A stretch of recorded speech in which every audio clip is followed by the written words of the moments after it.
bonita! Estou aqui para a aula de redação.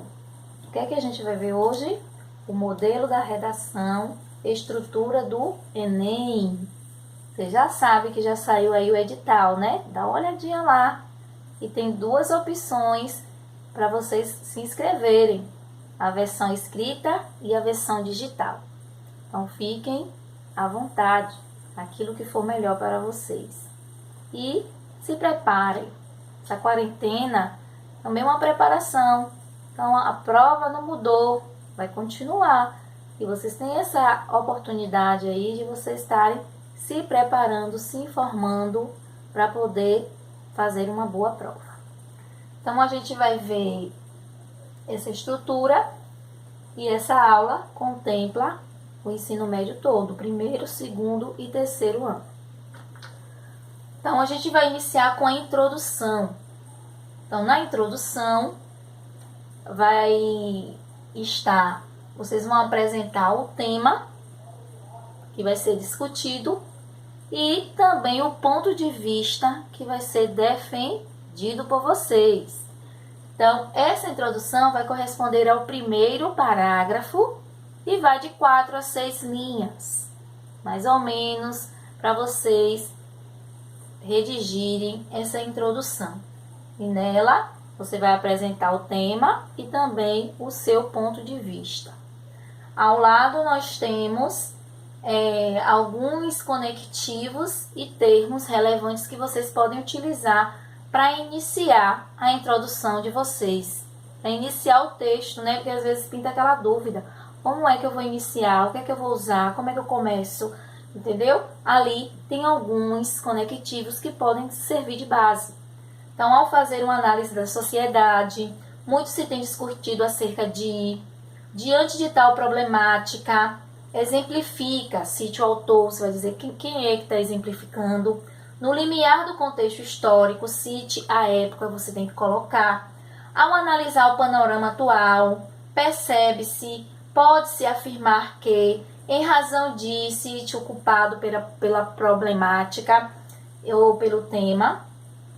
A problemática relacionada ao, cite o tema, tem persistido através dos anos. A discussão sobre é de fundamental importância.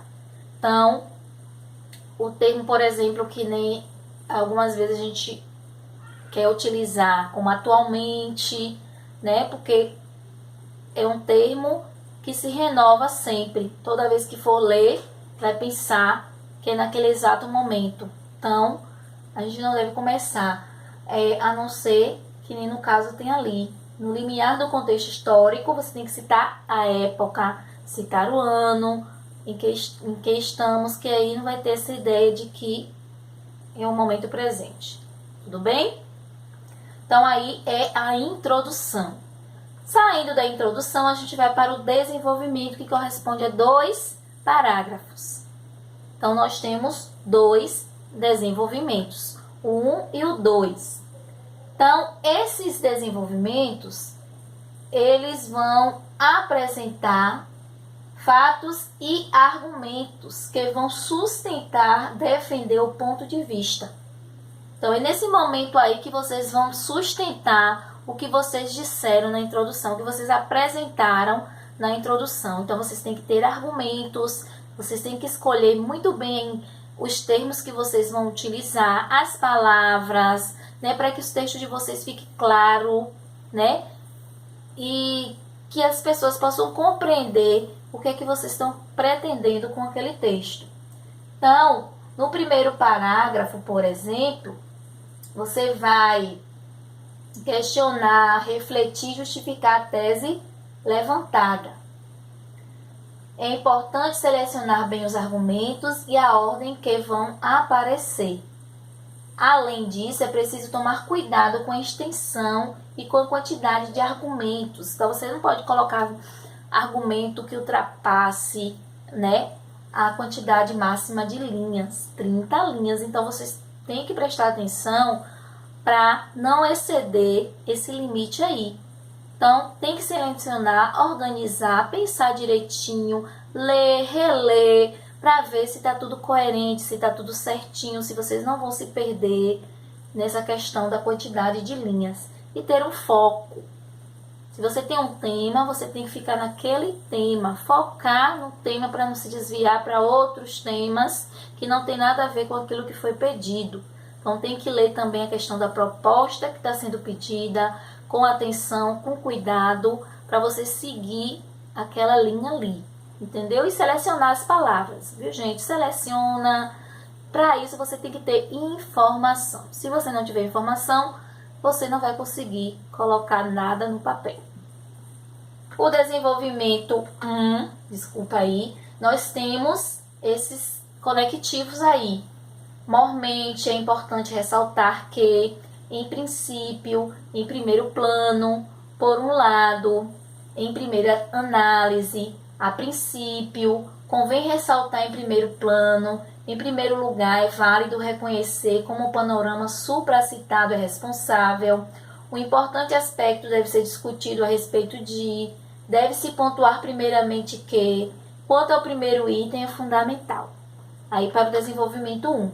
Para o desenvolvimento 2, tem aí, vale também ressaltar. Ademais, é importante destacar outro sim. Por outro lado, uma segunda análise é necessária observar que, nesse mesmo viés, por conseguinte, em seguida, é importante analisar ainda, somado a isso, paralelo a isso, simultaneamente, convém ressaltar que outro sim é imperativo pontuar. No que tange ao segundo item, em seguida é relevante examinar que, em segundo lugar, vale salientar para o desenvolvimento 2. Os desenvolvimentos vão ter a quantidade aí de 6 a 8 linhas, cada um. Corresponde à quantidade do desenvolvimento. E, por fim, vem a conclusão, que é onde você vai fechar sua ideia. Então, você vai concluir apresentando soluções, propostas de intervenção para a problemática que você está discutindo no seu texto. Você vai fazer também uma retomada do tema e da tese que está sendo defendida lá na introdução. Então, faz essa retomada e você apresenta a sua intervenção na conclusão, que é o último parágrafo a ser elaborado e é o fechamento das ideias, que é a quantidade também igual da introdução, de 4 a 6 linhas, que você vai utilizar na conclusão. Ali tem também alguns termos relevantes e conectivos. Depreende-se, portanto, assim, faz-se necessária atuação, em síntese, tendo em vista a problemática debatida, portanto, é mister que, infere-se, portanto, destarte, é mister que o agente, depreende-se, portanto, a necessidade de se combater a problemática. Nesse sentido, urge que o Estado. Então, aí, terminou a conclusão, concluiu o seu texto, você volta lá, lê ele todinho e observa se está tudo certinho, se não está faltando nada. Observa a escrita, observa a concordância, se está tendo uma ligação correta entre um período e outro, né? Se está tendo coesão, se está claro, né, para o leitor, que você sabe, você escreve não para você, você escreve para alguém ler. Então, quando a gente escreve, a gente sabe exatamente o que a gente quer dizer. Mas, geralmente, a gente sabe o que a gente quer dizer, mas a gente escreve de outro jeito e sem uma pontuação, às vezes, e quem for ler não vai compreender da mesma forma. Então, a gente tem que tomar esse cuidado aí, prestar atenção tudinho nisso aí para seguir corretamente os critérios para avaliação da prova. Então, numa próxima aula a gente volta fazendo mostrando esses critérios que são cobrados no Enem, né? E ver se vocês, quais são as dificuldades que vocês têm diante desses critérios para focar nisso aí. Então, aqui, outra questão também é quando a gente utiliza a citação de alguém. Às vezes a gente leu alguma coisa que tem a ver com o tema e a gente quer colocar no nosso texto, né? A gente pode colocar, agora tem que citar o autor. Então não pode chegar simplesmente lá, colocar e acabou. Porque ali não é seu, foi você que fez. Alguém escreveu aquilo ali, então você tem que citar. Então, de acordo com, e você coloca o nome do autor. Machado de Assis. Como caracteriza José de Alencar? Como descrito por Lima Barreto. Do ponto de vista de Joaquim Manuel Macedo, conforme José de Alencar, em sua obra, diante de tal problemática, Machado de Assis exemplifica que, na visão de Lima Barreto, é imprescindível para José Manuel de Macedo, é fundamental a ideia de. Então, você tem que colocar o nome do autor. Não pode simplesmente você pegar uma citação, escrever no seu texto e dizer que é sua. Não é sua. Então, você tem que citar o nome do autor quando for citação direta.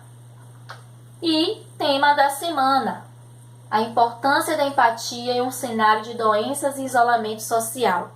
Então, com esse tema, vocês vão desenvolver a redação de vocês, que vai em anexo aí junto com o vídeo, né, todos os textos motivadores, né, vocês não vão precisar imprimir no próprio celular de vocês, vocês vão ler os textos motivadores e com base nesses textos e com base no tema, vocês vão produzir a redação de vocês seguindo isso aí, tá bom?